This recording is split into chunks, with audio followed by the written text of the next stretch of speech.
What's your biggest success then since you started in real estate? My daughter, raising a great kid.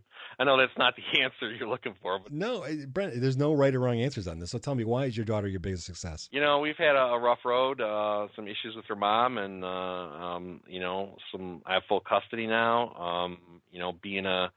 Being a single dad and dealing with my own personal challenges of that whole hat that I never expected to wear. I think that she's, everybody who meets her and talks to her and is a part of her life thinks that she's a great person, and I'd like to think that I at least have some credit in that. And Was she working in the business with you? Is she old enough to do that yet? yeah, I tried to get her in last year. She's 8 now. I tried to get her in last year as an assistant apprentice.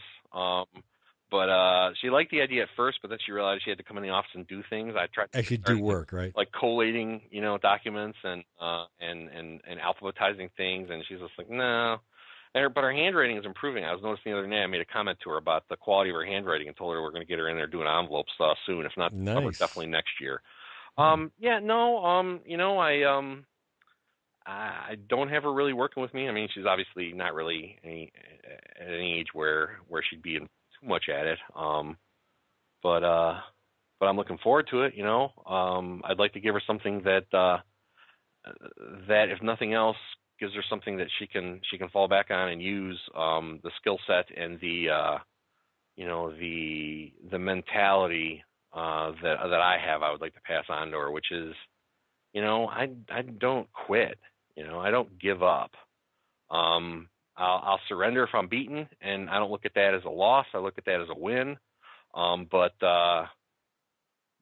I believe persistence is key. I think it was the Calvin Coolidge quote about persistence.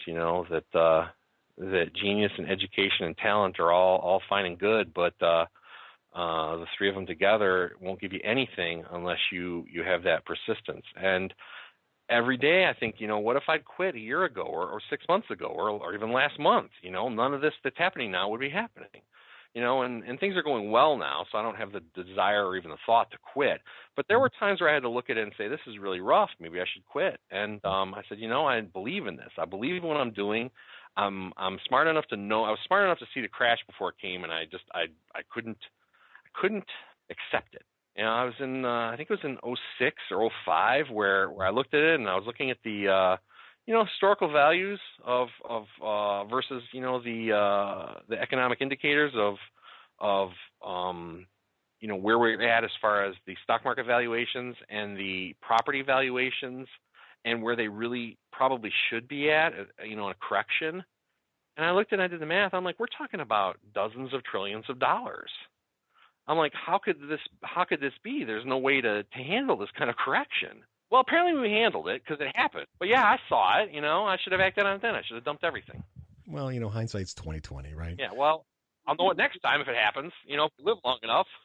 It'll happen different next time, and we'll think we know, and we won't know. But you know how that works. Yeah. But it sounds like I like this, and as you've told me your story, I think your success is a couple-fold. Honestly, it sounds like your decision back, after you were selling carpet to get into real estate really set you on a trajectory, even to get into sales, to be a single dad, to have the time and the mindset to do that. I mean, just think if you would have gone to grad school and got a job, your whole thing about being a single dad would have been exponentially more difficult. So, yeah. It sounds like you with God's grace, I mean, we'll talk about God a lot, but with God's grace, you were on the right trajectory, and rocket ship, baby. Rocket ship.